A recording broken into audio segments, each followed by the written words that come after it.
The pilot, who had only nodded off during the flight, woke up to a nightmare. The plane had veered off course, now flying over the Pacific Ocean, and to make matters worse, they were almost out of fuel, but he couldn't tell his crew the truth. If he did, their fate would be even more uncertain. He needed to contact the tower for help, fast, but when he tuned in, he heard Japanese voices. In a panic, he immediately turned off the radio, switching to Morse code to communicate. To lighten the plane's weight, the pilot decided to drop the bombs and quickly adjusted the course, hoping to find a signal. But after flying for 10 minutes, there was still no response. With fuel running out, the pilot told the crew to prepare for an emergency landing in the Pacific. The team swiftly gathered the necessary gear.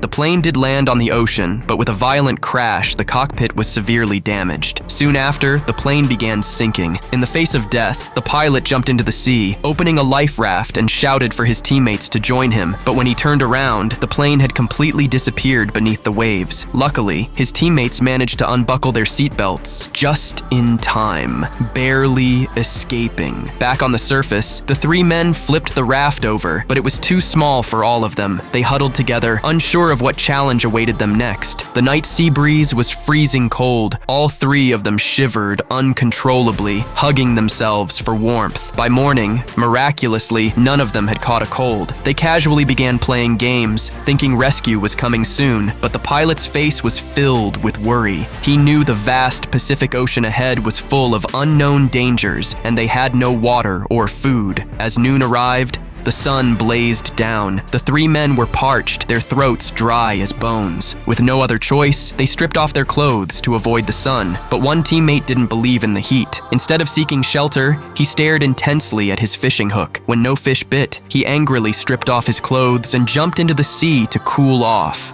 Come on in, boys! Water's fine! Another teammate tried to join him, but the pilot immediately stopped him.